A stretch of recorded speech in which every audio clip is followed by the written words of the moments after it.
delighted that I can welcome three experts in lean who have each played a leadership role in designing, deploying, and supporting lean continuous improvement strategies in respective organizations, some of them more than one organization. We have joining us today Brenda Stonehouse of the city of Kawartha Lakes, Kenneth Leung of the city of Mississauga, and Mike Norman, formerly of the City of London, but more recently, Mike is now heading up lean at the London District Catholic School Board, which I'm really excited to hear about. So without any further ado, welcome panelists. I want to thank you for taking out time to participate in today's business. I know you're very, very busy in terms of the work that you're doing. So I'll just get things started here. We do have some questions that were posed for the panelists in advance. Lean continuous principles, tools, and methods have been around for a very long time. And over the last 10 to 20 years, lean can now easily be observed in virtually every industry sector around the world, including the public sector, which is really exciting to see. Panelists, what has been your experience with lean in municipalities? Thanks, Rod. At Kawartha Lakes, we started our lean journey 10 years ago, and it has changed and morphed and stalled and restarted and evolved over that time. Back in 2018, a small group of municipalities, I think there were 3 or 4 of us at that time, created the Ontario Lean Community of Practice so that we could share and learn from each other. And that has grown over the past 6 years to 15 municipalities, which is the maximum that we have listed in our terms of reference. So we're organized now. We have governance and leadership. Mike and Kenneth and myself have all been chair of that group at one point or another. And we have quarterly meetings. So we really get together. It's a safe space for us with like-minded people to share not only what we want to do with our lean program, but some of the challenges that we've faced and how we may have overcome them or not, and basically try to help each other out. So all the municipalities involved with the community of practice really have seen some similar struggles. We all have the same aspirations for our lean program. We want it embedded in our organizations, and it's really should be how we do work is by using lean. And everyone's at a varying stage of their lean program. So there's some that are just starting, some that have it really well ingrained within their entire organization. Some municipalities have a centralized model where they have a division, like in Kawartha Lakes, we have the Strategy and Innovation Division, and we are responsible for the continuous improvement program and for driving that throughout our organization. But other municipalities have a decentralized model where they have lean practitioners throughout their organization. So there are differences. We all have common stages, though, that we go through and common phases, I would say. So although we have some commonalities, we all bring very unique things to the table, which makes it a fantastic group to be part of. So we have upper tier, lower tier, single tier municipalities, both rural and urban. They're involved with the OLCP. And we found that the main components of a continuous improvement program are the same across the board. So things like training. So lean program training, white belt, yellow belt, green belt, black belt training, the project support and coaching that it has to be done, and measurement and reporting the results. But there is really no one size fits all, and every municipality has sort of tailored their program to fit their municipality and their culture. As municipal programs evolve, we've really taken the notion that lean is for manufacturing and thrown that right out the window. It is really awesome for government and is really helpful. So as a methodology, it's something that government can just, jump into quite simply, I would say, and start using it. So as we continue to face challenges in the municipal sector with things like staffing and funding and affordability for our taxpayers, I imagine we're going to see more continuous improvement and lean programs start. The programs that are there will evolve and grow. And I think, really everyone's in municipalities are going to start looking at lean as a way to just get rid of the waste in the processes and get rid of all of that stuff that gets in the way of us actually doing our work. Well, thank you for that. I mean, I love that you mentioned it, that lean. I mean, it's got a common grounding in terms of what are the principles of lean to create value. What do you do to maximize that is to get rid of anything that gets in the way of the creation of value. And then there's different tools and methods, some of them basic quality and others more unique to the lean program. But what I'm hearing is that it's important to be able to tailor and adapt lean in terms of not only the structure on how you're doing it, but also the types of tools and methods that might be appropriate and adapted suitably for your organization. One question that came up early with one of the small townships that reached out to us was the notion of scalability. Is, I can understand Mississauga and Toronto and big organization, Kawartha Lakes, doing lean, but what about small townships with relatively smaller number, let's call them small to medium enterprise businesses? Can lean work for those organizations as well in the municipal sector? Absolutely can, and I think it probably works better.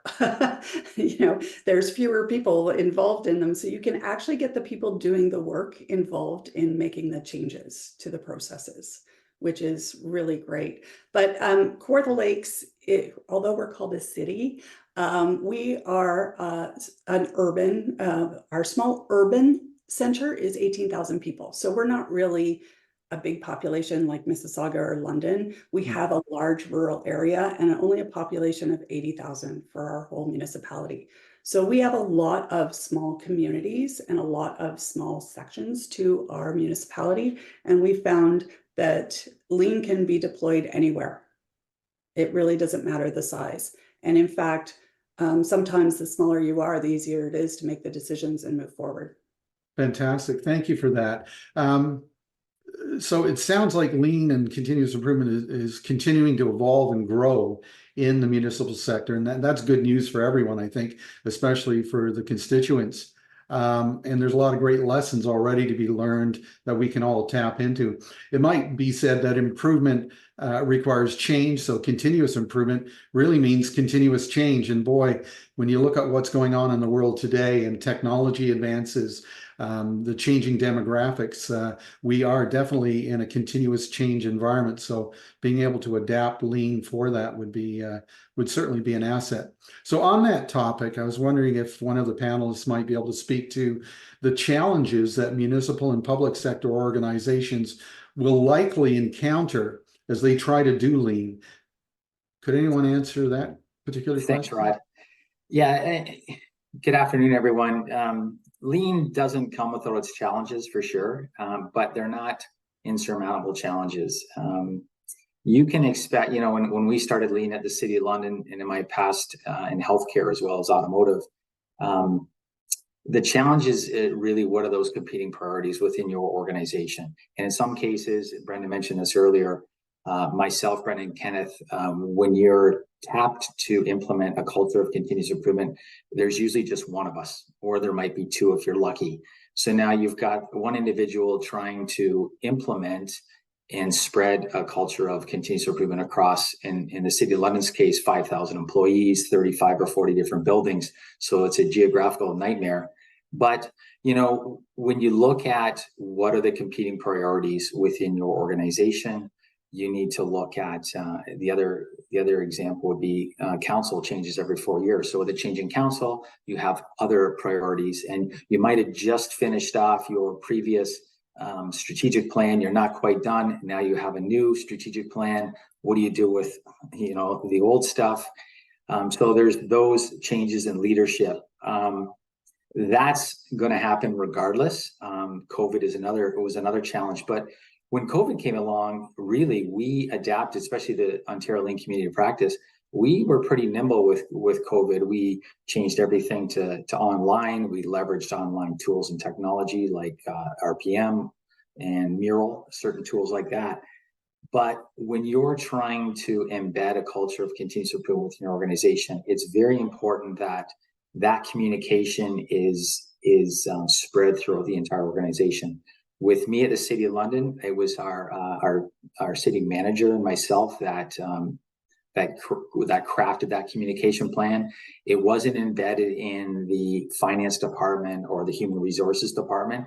This was a city manager, senior leadership led initiative. So that's very important when it comes to the communication. Also, too, you're going to, possibly unions might be a bit of a problem. I know at the City of London, we met with all of our unions, discussed what we're doing, most importantly, the why we're doing it. And interestingly enough, when we met with the unions, they were actually giving us examples of continuous improvement over the course of our meeting, whether they knew it or not. So it's very important that that's communicated, as well as the why. Why is the organization using, deploying a lean methodology? And you'll hear me say lean and continuous improvement. Right or wrong, my way of thinking is lean's kind of the big umbrella, and there's lots of tools and techniques. But you need to craft a communication strategy that fits for you. It's not cookie cutter. Whether, again, I've been blessed to be in automotive, healthcare, and now education, as well as municipality, but you need to make it your own. And we moved away from some of the technical terms in automotive, and you make it yours. It's, as Brenda mentioned, everyone's at a different stage in continuous improvement. You need to meet people where they're at. And one of the biggest challenges for me is, again, I'm a team of one, and there's many things within the strategic plan. But one thing I will mention is it needs to have alignment, and you'll hear me say this later in the presentation. I call it a little dot at the sharp end of service, all the way to strategy, which is the big dot. So everything must align to the strategy of the organization. And if you get that right, along with leadership commitment, you're off to a very good start.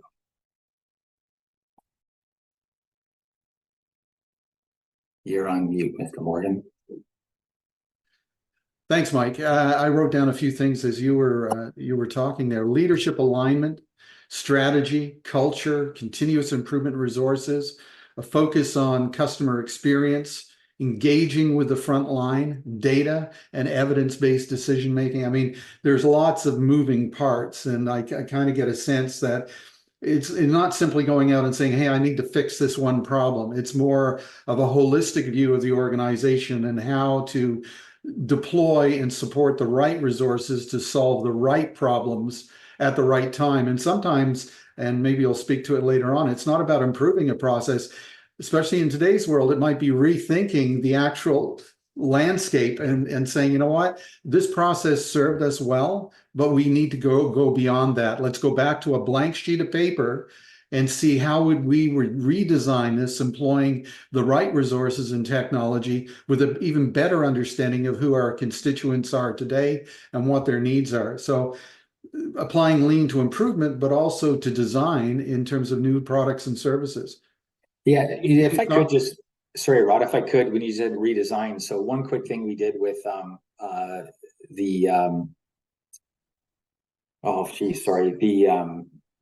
the election is the election pickup for all of our for city. It was a bit of a problem, I'll say, for lack of better terms. We redesigned that whole process for all your pickups, for all your ballots and so on, for support workers. And we used the garage, and we used lean methodologies. And although it seemed a bit primitive, but honestly, when it was all said and done, the feedback from those who went through the process to pick up all their materials for the night of the vote was just exceeded all expectations and then some. So again, you don't have to use technology. You just have to use what's around you. In this case, it was a parking garage, and yeah, it was fantastic. Yeah, we've seen similar things like that when it came to vaccination administration during COVID. I mean, new rapidly deployed methods that were hopefully error-proofed sufficiently to be able to deliver the service. So a sense of urgency, a sense of need, a sense of scarcity, these are the things that drive innovation. So on that topic, when it comes to change and improvement, we're all observing, certainly experiencing massive disruptions that are impacting how we work and how it's being performed today and how it will be performed in the future. We don't know what the workplace will look like 10 years from now, which for me in the latter years of my life maybe is less of a concern, but certainly for younger professionals and growing municipalities, always struggling to keep ahead of the curve and being able to deliver and manage services. What are your thoughts in terms of the intersection of technology with lean thinking and lean continuous improvement, not only today, but as going into the future? Can anyone field that question? Sure, yeah. I mean, for technology, there's no doubt that there's a lot of changes in the recent year, particularly with the COVID impact.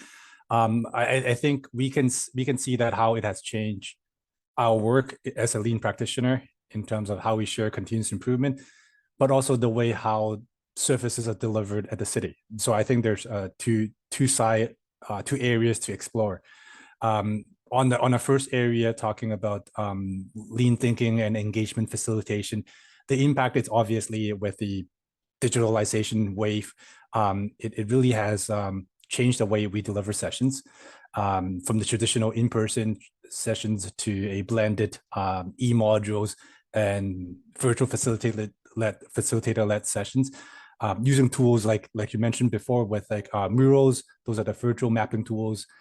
Communicate through Zoom or WebEx kind of platforms, using SharePoint to house all the data and records, and even using some of the virtual whiteboards to help with the facilitation and collaboration. Like Mike and Brenda mentioned earlier about our community of practice, we have been using the online portal, which really help us to support us on the record keeping and knowledge-based building. Because ultimately in the community of practice, we are collaborating on a cross-organization platform. So those are the tools that really enable us to do that. To take a step further into our routine huddles, now we have to implement a lot of those virtual huddles using digital dashboard to share information and streamline those communication processes. That's one end of it. But on the other end, it also the technology has also impact continuous improvement in terms of how we deliver service as a city. So technology definitely provide like an alternative for a solution.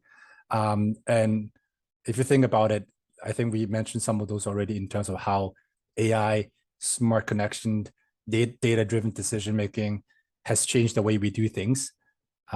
Just imagine about how AI-driven customer service chatbot kind of services, how smart city connection, app-based service intake, all these kind of things has changed the way we communicate with residents, and maybe even things like telematics data help us to manage the fleet management, how we manage the speed, manage fuel consumption. All these kind of things has changed the way we do things.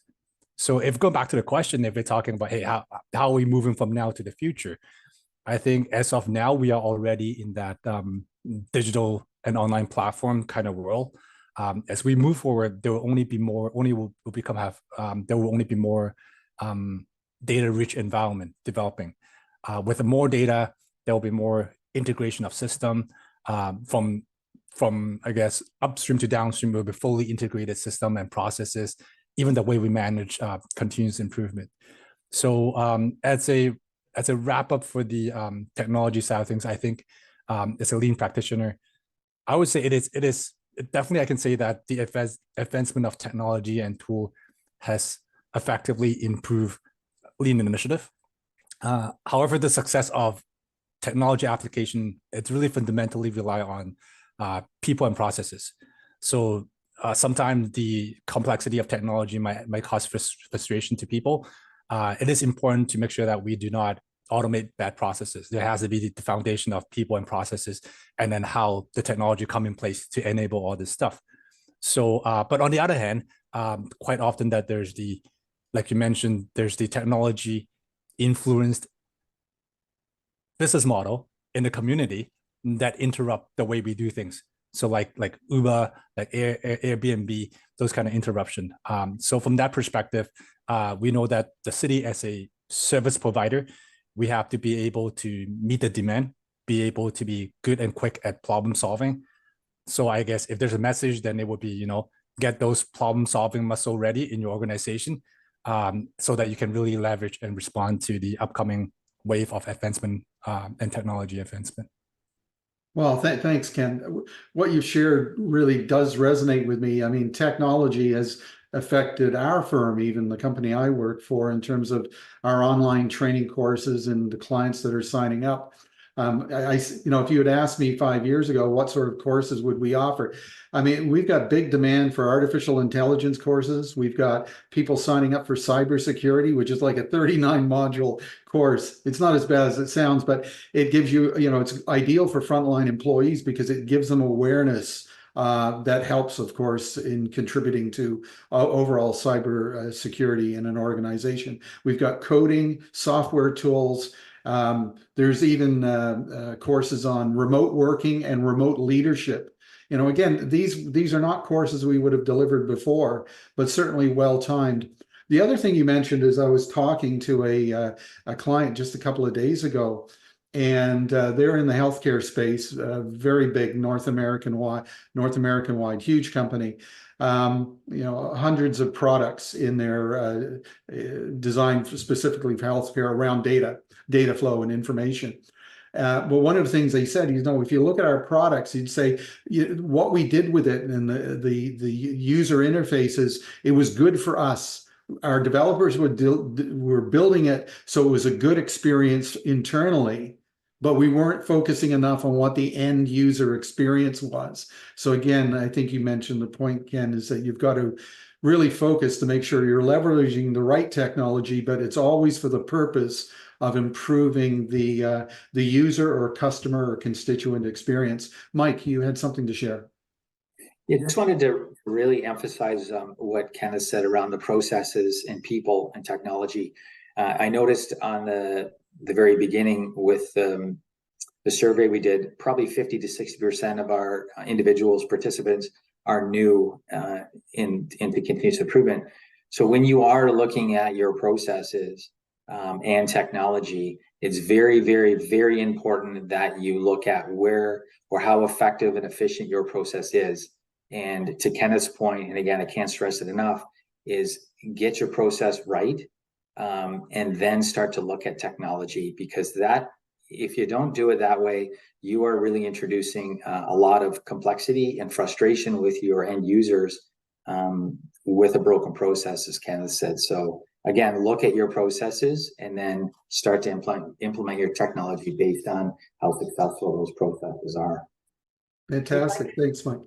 If I could just add to that, during COVID, we went online with a number of different processes, but we just took our regular manual process and made it technical. So, it's a fillable PDF now, instead of stepping back and redesigning that process using the technology properly. So you really do have to look at that process first and determine how you're using the technology so you design it well and you don't automate a bad process. Great observation. It's all about a capability, right? As we do, so theoretically, we design processes. They're designed for the customer to be able to be capable of achieving a very specific output. And what we find from a continuous improvement perspective is a lot of the processes that we're trying to improve may be theoretically capable, but not meeting their service level performance. So we fix the problem. We focus on closing the gap. But I think we are moving more and more into a space where the existing capability, the theoretical capability of our processes and the resources we have in place are not sufficient to meet the demand and service levels, which forces us to start thinking about design as opposed to simply improve. I think resilience and adaptability and commitment to continuous learning, just like continuous improvement, is extremely important for organizations and individuals. I attended a lean conference last week in Halifax. It was fabulous. Lots of great ideas and sharing of knowledge.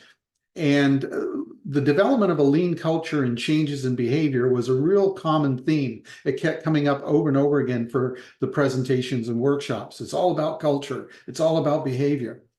With your collective experience in service in the public sector specifically, how important is cultural shift and leadership for the successful deployment of a lean continuous improvement culture? It is probably the most important aspect of implementing a culture of continuous improvement. I'm going to give you a quote here, not a quote, but a statement. It's a movement, not a mandate.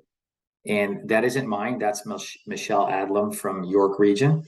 I met her a few years ago. A movement, not a mandate. It has to start and end with your leadership. And everyone, especially with continuous improvement, they say we're going to change the culture. Continuous improvement or lean is, sometimes your leader goes away to a conference, they hear about lean, they come back and they appoint or they hire someone like Brenda, Kenneth or I, and they're like, okay, you're going to implement lean. That's going to save everything. That's going to save us money, resources, and time. And really, I learned something years ago. It's behavior. Good behavior changes your habits, and your habits will change the culture. So it's not just as simple as turning on the switch. Behavior drives good habits, and habits change the culture. It takes time and energy. It's not easy, but it's a lot of fun. So those that have been tapped to implement a culture of continuous improvement, it's fun, it's exciting. There are lots of challenges, but again, it has to start with your leaders. It has to be strategic. It has to align with I call it the sharp end of service to strategy. And again, anyone that is working in your organization has to be able to connect the dots from the work that they do, whether you're cutting lawns in the park or you're part of site plan application. What's the purpose of what I'm doing? How does it align to an excellent service delivery model? But you have to set those expectations from the leadership. Currently, right now in the school board, I'm working just with leadership. I am not working so much down with the staff, but I'm focused on the leadership, because once they get it right, from there on out, it's fairly simple. It's very difficult in an organization for a leader to say to me, Mike, implement a culture of continuous improvement, and they themselves or leaders aren't following that same walk in the walk, if you will. And people tune into that very quickly if they don't see the leadership, supporting that culture, if you will. But again, it's take some risks, align it to strategy. Again, lots of behavior, consistency, and the biggest thing too is the why, which is really back to your strategic plan. And I think you're off to a very good start if you can do that. I don't know if Kenneth or Brenda. Oh, sorry, Brenda, go ahead. Oh, I was just going to say that it's also important for leaders to resource this properly. And I'm not talking about hiring a whole team to come in to do this, but in the municipal world, I think everyone is doing a job and a half at least, do more with less. So you can't expect people to learn about lean and implement it without being empowered and given the time to do that. So, if you want it to be side of the desk, you still need to give people time to do it properly. It just doesn't magically happen. So you need to build the capacity of your people by training them, and you need to build their capability and build the capacity of your organization to bring it in to your culture. Yeah, I absolutely agree. And I think just building on my agreement on the focus on leadership and culture, those are definitely absolutely key for me. And my take on it is leadership is sort of that driving force. And then as you change the culture, you're going to build momentum. And then at a certain point, if for whatever reason the leadership moved on and whatever has changed, the culture will continue to be the momentum to sustain for a little bit longer before you degrade right away. So that momentum and habit is absolutely important. And sometimes when we work with leadership, I think there's that need to help to influence a little bit. And sometimes the question might always be, hey, does it impact the bottom line? Then maybe you just have to help to quantify that, answer the questions, take it off the table. Now let's focus back onto the culture. And those are the things that I think it's important to have that balance between satisfying the leadership's immediate need versus continue to focus on the culture. I think too, just sorry, Rod, I think too to add as well is really for that culture of lean or continuous improvement, it's about people and processes. And a lot of times leadership will focus on cost savings. And really, if you continue to implement or improve your quality of service, your cost is a byproduct of that. Your safety quality, if you can get that right with great services, the cost will come. But if you focus strictly on cost, that for me may leave a bit of a bad taste in people's minds. So really, you want to focus on that service model, that service delivery. And the other thing, real quickly, is when I first started the city is to do service reviews. Lean or Six Sigma or continuous improvement isn't used to do a service review. The tools and techniques will assist in a service review, but please do not rely on lean as the one size fits all for a service review, because that may lead your organization down a very wrong path, if you will. Great advice. Thanks. It sounds to me like, and no surprise to me either, that the key to lean or continuous improvement success, whether it's actually getting things done or changing the culture and behavior of the organization, becoming more customer focused, looking at everything you do as an individual or as a group and saying, is what I'm doing right now and consuming resources as well as time contributing to the value that we're trying to create? And if the answer is no, then we have to figure out why. And that's where it all starts. It becomes the focus of your process improvement and continuous improvement. But at the end of the day, proof is in the pudding. We can come up with all kinds of plans and train people. It's a little bit like the field of dreams, the old the danger in training people without a clear understanding of why we're doing that. We're investing in training because we want this return on investment. It's going to be either an action and or changes in behavior. If we can't articulate what the changes in behavior we want or activities or tasks that need to be performed as a result of training, then why are we doing the training? That again goes back to the field of dreams. Yes, we trained over 1,000 people this year, and it was the equivalent of 10,000 hours of training, but nothing happened. The field of dreams. We build it and he will come, right? So I think that's a great advice, but really leadership is where it all starts, it seems. Proof in the pudding, however, measure what matters. We can be doing all kinds of great things in lean, but how do we measure results? I was wondering if any of you might be able to share examples of lean improvement projects briefly. We don't have a lot of time in your municipalities and some of the key lessons learned.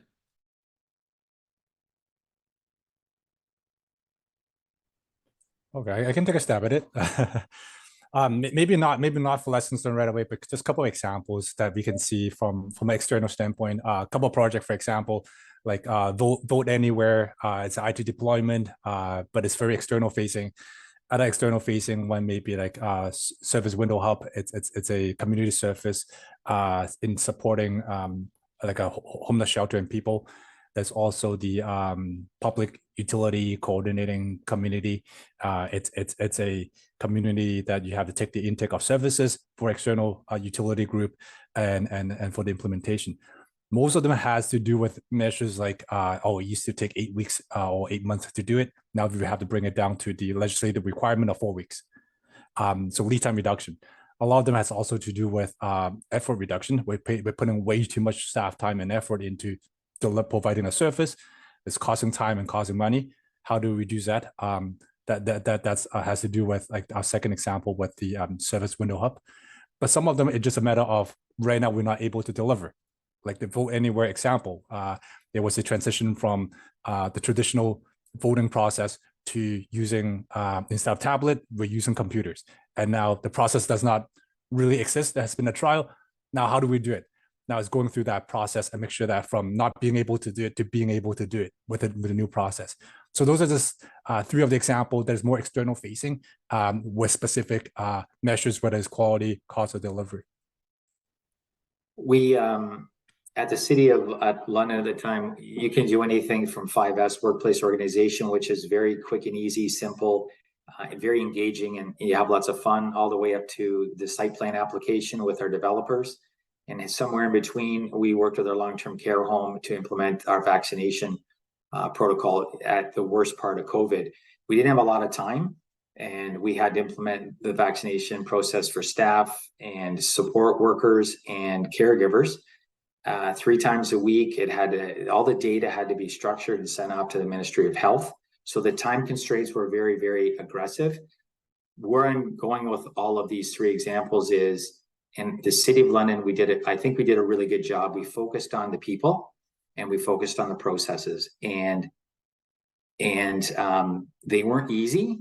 But again, we didn't focus on cost or any of that. It was all about people and process. So myself as a facilitator is getting the right people in the right spot to understand the current state, where you aspire to go with that future state of your process, and always doing small iterations. Don't shoot for the moon, just fail fast and learn even faster, but small iterations. But you have to really engage your people. They are the key to continuous improvement. They know what frustrates them. They know what the improvement should be, and you have to leverage that across your entire corporation. And if you do that, you're off to a very, very good start. Mike, for those people on the call that are new to Lean, something I really near and dear to my heart is that you had mentioned 5S. What would be an example of 5S or 6S in a municipal environment? Any of the panelists might jump in on that. We did one really at the Parks and Recreation. They have like 10 different locations of all their I'll call them workstations or departments for Parks and Rec. So we did a quick 5S with them. It was funny. I showed up very early. I walked in. Nobody even knew who I was. I had access to power tools, pickup trucks, all kinds of things. So I think a little bit different than the average individual. And I'm like, I could literally create a lot of disruption here if I really wanted to. But yeah, and Mike, what does the 5S stand for? What would be the sort, like your sort, set, shine, standardize, and sustain? Yeah. So that's what you're describing is a form of workplace organization. Yeah, workplace organization. There was 10 different spots, but you focus on the one, and there's definitely some, I wouldn't say cost savings, but it's more of freeing up capacity for individuals when they come to work, the right tools in the right space at the right time, and they're ready to go and use. And we did one of those stations, and there was 9 other ones after that. But again, you do one of them, learn, do some small iterations, and then spread that across your organization. But it can be done in the office, Parks and Rec, anywhere, even at your own home address. Yeah, absolutely. And Brenda, anything that you could share with us in terms of some of the cool things you've been working on? Sure. The 5S for sure. The office supply room. We have a basement room in City Hall that had stuff there from pre-amalgamation. We amalgamated in 2001. So we went through and cleared all of that out. But we have over 200 buildings. So there's a lot of opportunity for us to use 5S to organize our workplaces, especially public works depots, as Mike was saying, Parks and Rec depots, those things where you have tools, where you have things where people should be able to just go in and grab it and know exactly where things are and where things go. And you very easily see when things are missing. So we love 5S. As far as other projects, we've done a lot of internal work. So things like our accident incident reporting, we looked at through Lean and streamlined that process and changed the reporting for that. We looked at how we deal with agreements. So every department was sort of managing their own agreements. So we centralized that with our clerks division and our legal, and created a process that helped us eliminate 4 or 5 massive filing cabinets out of 3 separate departments. So we freed up a lot of space, floor space with that, and centralized that so we didn't have duplicates everywhere. So we've done a lot of internal work, and looking forward to expand on that now that we're using technology for some things. Yeah, which kind of illustrates the act, lean in action or continuous improvement in action. And Mike mentioned it before. It is engaging with the frontline staff, the people that work in their area, to agree on what the problem is, and then helping facilitate a solution that involves them. So that kind of addresses the adoption pieces. It's not like an external consultant coming in saying, oh, this is the way you're going to do your work now. It's a collaborative process using some very simple tools and sound logic. And when it comes back to 5S and 6S, sort, set in order, shine, standardize, sustain, and the sixth one being safety, is that, I don't want to pay people to search for the tools they need to do their job. And that could be in the digital world as well. How many clicks did you need to go through? How long did it take you to find that folder or file that you use every day? So it doesn't apply just to the physical world as well. And yes, you can organize your garage, basement, DVD collection, and you probably did it already for some of the people on the call who aren't as familiar with Lean. One of the things for me about Lean is that it's kind of intuitive. Once you understand it, it's really simple to understand. It's just really hard to do. So anyhow, let's move on. Thank you for sharing some examples, and I'm sure people can follow up with you and find out more about some of the projects that you've been involved in. With all of the changes going on and the demands being placed on municipalities today and more in the future, the downloading that we've seen in terms of services and so forth, I don't think it's hard to identify opportunities for improvement. Kind of just stand in the middle of City Hall, spin in any direction, point, and you're going to find something that could be improved. But it seems like Lean continuous improvement needs the right environment to be successful and sustainable. So I was thinking maybe as a last question before we go to the Q&A, what are your final thoughts on what municipalities must consider, great and small, as they move forward with Lean or continuous improvement? So maybe I guess in terms of the implementation, I guess at a very high level, in order for Lean to work, the people's involvement it's key. So I think it's training is one thing, but in terms of making the improvement, that has to be part of the methodology for having people's engagement and involvement. Along with that, it's a methodology. It meant to be a process with standard, with accountability structure, with a plan, do, check, act kind of rhythm, with maybe even how to practice this so that it becomes a way of doing things. So the process is important as well. And aside from people process, the last one, I guess it will be a technology or tool. If it's something that we're practicing a process with people engagement, how can we make it easy for that to happen, to highlight gaps and problems and opportunity?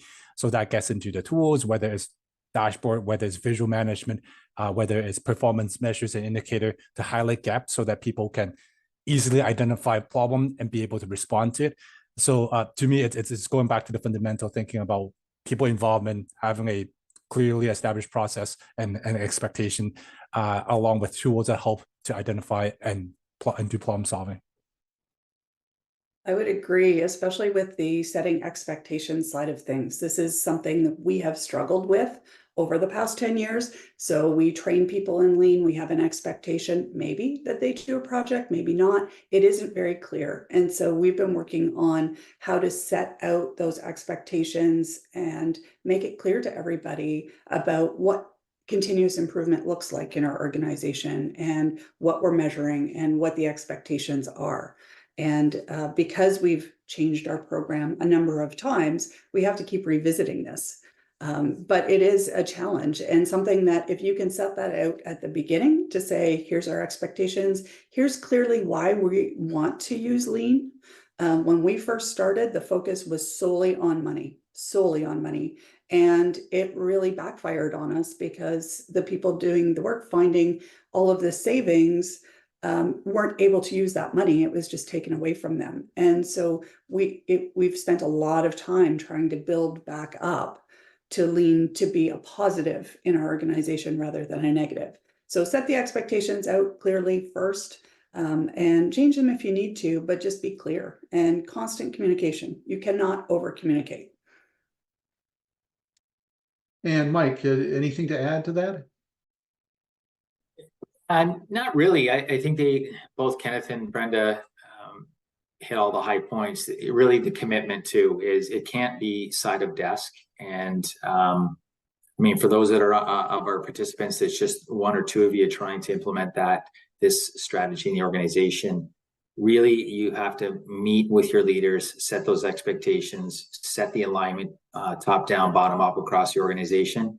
And again, invest in your people because they are the foundation of whether you're going to succeed or not succeed. So that's what I would say. Well, it's a very large topic for us to try and squeeze everything into 60 minutes, but I think you did a great job in answering some of the questions that I had, and I've certainly learned something from you as well, bits and pieces, nuggets as you go along.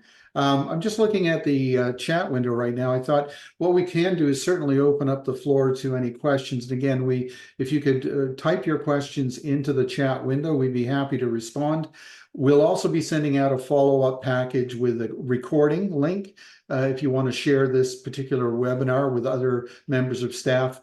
And both Kenneth and Brenda and Mike have agreed to certainly connect with you if you want to reach out to them and answer any questions that you might have.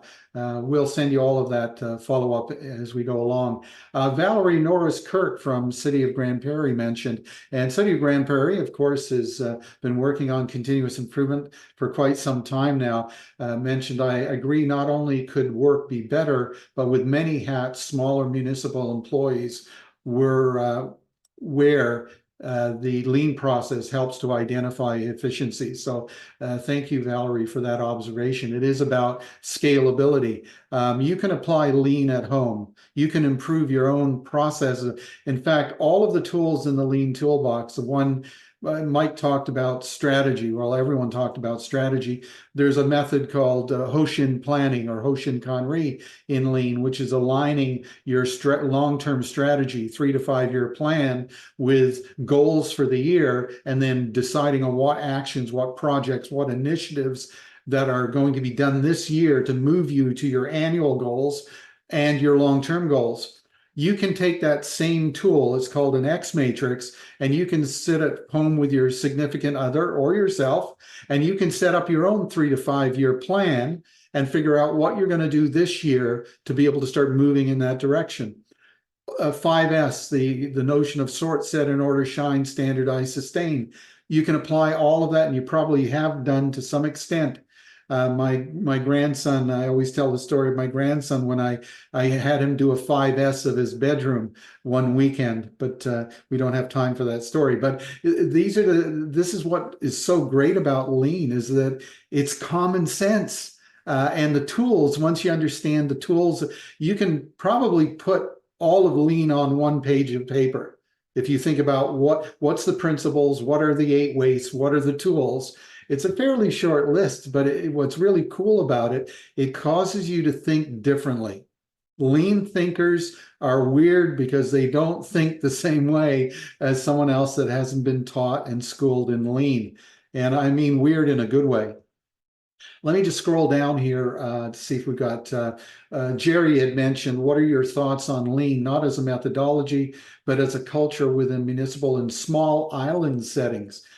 Jerry is with the Caribbean Center for Organizational Excellence out of Barbados. And yes, he's promoting lean thinking and a whole bunch of other things for not only Barbados, but for the entire region. I think maybe he's talking about thinking lean education should be incorporated as a national policy position. I'm not sure if that's within our wherewithal to address today, but I'll throw it out there to the panelists. Brenda, based on Jerry's question, what are your thoughts?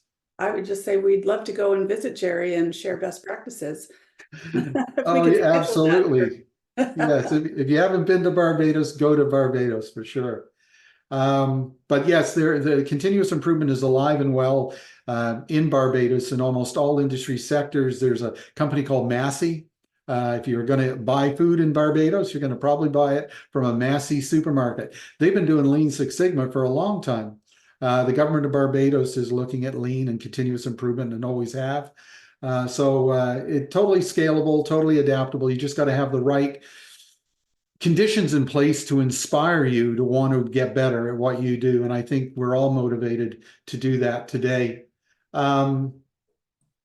Valerie mentioned our outdoor spray park. The sprayers would run consistently, issue water, waste, and maintenance costs. They were changed out to be motion activated, less water, less waste, less maintenance. Kevin Farrell from Frontenac County is on the call.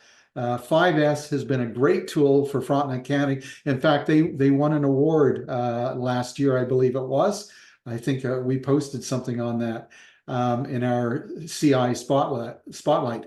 We have made significant improvements to our records archive rooms, and we have also tackled our e-waste issues. Michelle, sharing in the chat again, here at the city of Oshawa, we have really embraced GIS-related tools such as web map viewers and collector apps and dashboards to transition our historic paper-based processes within our operations division. We have a question here from Angad. I'm sorry if I pronounced that wrong. Angad. What are the thought around using a best practice application to share ideas that can be applied across municipalities? Could anyone handle that question? A best practice application to share ideas that can be applied. The idea sounds good. Right. I think the idea sounds good. I think we approach the same approach in terms of let's take a look at what kind of problem do we have, and then how's the application right now, and then how this technology might help. Just like how we look at the technology. I think we're all open to alternative solutions. Yeah, and I there's lots of organizations, Canadian Federation of Municipalities. There's other organizations that involve the CAOs or Chief Administrative Officers from municipalities across Canada. I would encourage those on the call is that if you're involved with associations where you're meeting with other municipalities, either regionally or nationally, encourage those organizations when they have events, whether it's physical conferences or virtual events, make sure they incorporate some lean dialogue into those events, which also provides an opportunity for sharing as well, sharing of ideas, but also lessons learned and some wins that other organizations have achieved. Janice mentions, is there any change the community practice will expand to allow new members to join? Good question. It is a good question, and it's a question that we keep tackling as the community of practice because we have a lot of interest in people joining the community of practice, but we wanted to make sure that it was still relevant, that we could still share as a group.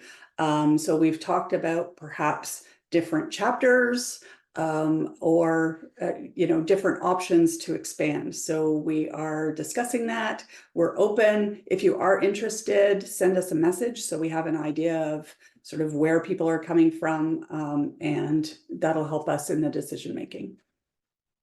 Fantastic. Well, thank you for that. A mention from Kevin again. We've made at Frontenac County, we've made an effort to embed continuous improvement across our organization. Innovation and process improvement is one of our core competencies. We include it in our hiring process, provide an overview during onboarding and orientation. Not easy, but we are trying to change the narrative from we've always done it that way to how can we do it better. What a great way to kind of end the session on.